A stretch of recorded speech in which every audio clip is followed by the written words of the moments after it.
Hey guys, it's Selwen here. Battle for Azeroth has now been out for a couple of days and hopefully every one of you is enjoying it, be if you're still leveling or on that gearing grind with the lovely Azerite armor. But there's something I want to talk to you today, and it is the leveling experience. Just my thoughts on the journey that was BFA. I have now finished all the Horde storyline, topping it off with those amazing cinematics. On the Alliance side, I have finished as well, but only in the beta just a few weeks ago, so everything was working pretty much as it was now. Just the cinematics were missing, so watching that now helped giving it some conclusion. And needless to say, this will include a lot of spoilers. Now, overall, the leveling experience on the Horde side was pretty great. I didn't rush through it or anything. I took my time following through the plots and covering each zone, and before going any further, leveling on only 3 zones didn't felt as bad as I thought it would be. Historically, we always had 4 or more zones to level up on, changing every 2 to 3 levels or so, so going to only 3 was a big change. The pros meant that every zone felt much more realized. They are filled with detail and flow pretty nicely between each other, both graphically and story-wise. Something that didn't really happen, say, with Legion. Going from zone to zone there was dramatically different and for the most part didn't really felt connected. Now, the cons came from the sheer density of the quests. Some zones were worse than others, for sure, like on the Horde side, Vol'dun is the biggest culprit. The amount of side quests at every turn made it a bit of a chore, and it overshadowed the main story plot, breaking a little of your immersion. Some were fun and unique, like the skeleton pirates, but for the most part I was just screaming, please, no more quests, I just want to move on. And more just kept popping. Both Nazmir and Zuldazar didn't really felt that way. Every quest there felt important to the main story of the zone, in particular Nazmir. There was side quests, but they were usually quick and close to where you were questing initially, creating a far better pace, instead of sending you to every corner of the map to cover vast chain quests that felt uninteresting. On the Alliance side, sadly, this was far more present, with Drustvar being the slight exception. Tirisgard Sound was riddled with side quests, covering various camps and areas of the map that you didn't even need to go if you were only following the main ones. Stormsong Valley, once again the same, with the main story plot only covering half of the map, while the side quests filled the rest, quests that you were forced to do if you wanted to level up. Now, not to say they were all bad, some were indeed quite entertaining and with their own individual little stories. A good example here would be Brenadam quests, technically not part of the main zone plot but connected to the overall faction war. However, at times they just felt way too extensive, which then starts to induce that feeling of questing fatigue, which isn't good, and that didn't really happen on zones such as Nazmir. Now, all of that said, the quests themselves still were what you can expect from WoW. Go here and collect 4 bare asses, with the exception of a few more fun ones usually connected to the main quests. But the stories, the environments, and the overall presentation is what really drove the questing to be more entertaining. The order that you did the zones didn't really matter unless you were rushing or speed leveling. Story-wise though, you do need to do all the zones to understand properly the other. As I said previously, the zones are interconnected in a very interesting way, in particular the Horde ones. The main story here, if you didn't really pay much attention, is connecting or setting up the first raid, and the coming of the old god Gahun in Uldir. In the swamps of Nazmir, you first found out the Blood Troll's plans to bring forth Gahun, as you seek the aid of the Loa to drive them back. Eventually, you find out there are 3 seals in the Great Pyramids all over Zandalar. All have been broken except the one in Zuldazar. When all seals are broken, the old god Gahun will finally be free and infest his nasty goo on all of Azeroth. Here you are also greeted with Bwonsamdi, the Loa of Death, or the Dealmaker, and is just Biss. Not only is he a fun character, he's also a sort of anti-hero as well, something that is missing from WoW at the moment. Sure, he's helping the Zandalari and the Horde now, but not out of the goodness of his heart. He has his own agenda, one that benefits him, and personally, I don't mind giving him all the souls that he wants as long as he stays and isn't turned into a villain. Please don't turn him into a villain, Blizz.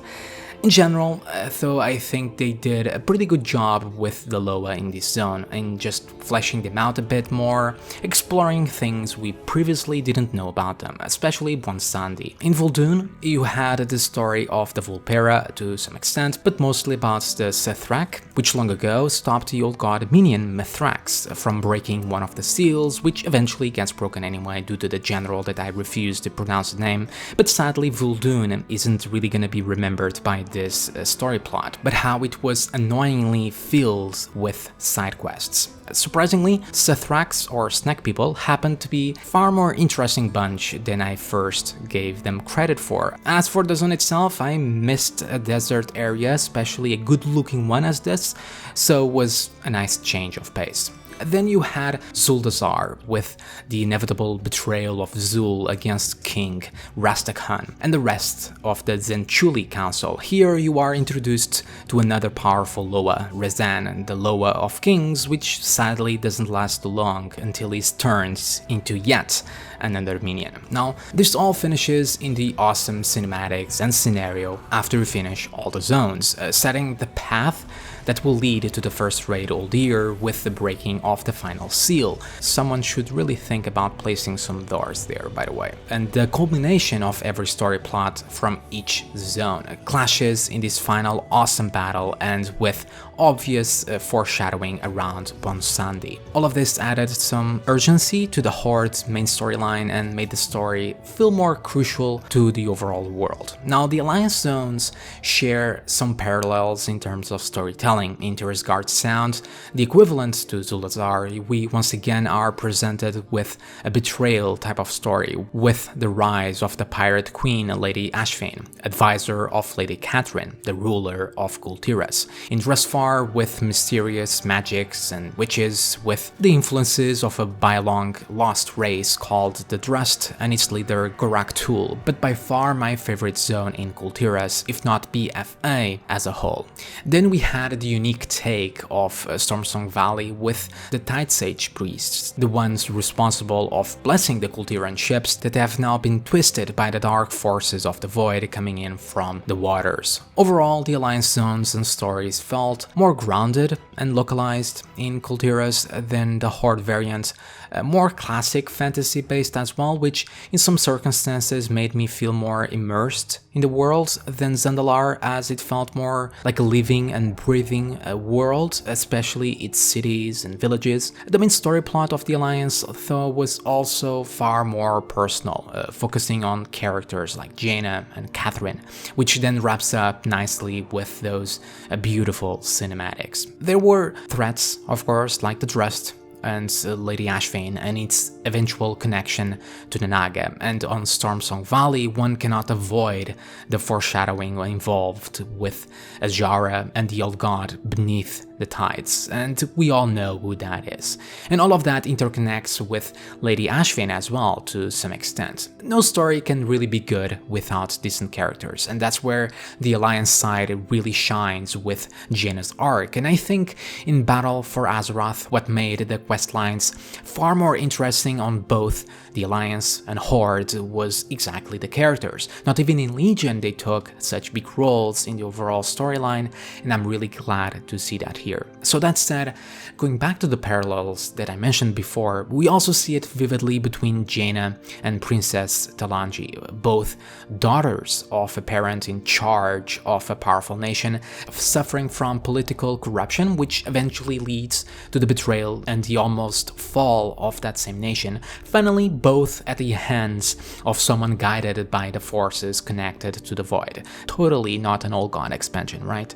But all to finish off with those same nations being at full power once more, all ready to go to war. Now, one interesting thing was the faction war itself, as it never really was present, at least on the Horde side. The Alliance side had a little bit. I left the war campaign to be done at max level, and by the time I hit 120, I wouldn't even remember there was a faction war going on, to be honest. Something most likely to be explored in the future war campaigns and patches, but still felt like there was a disconnection with the rest of the story. Now, all of that said, we need to talk about the elephant in the room, which is much more related to gameplay. How many of you got to level 120 and just felt that you just hit a random ass level?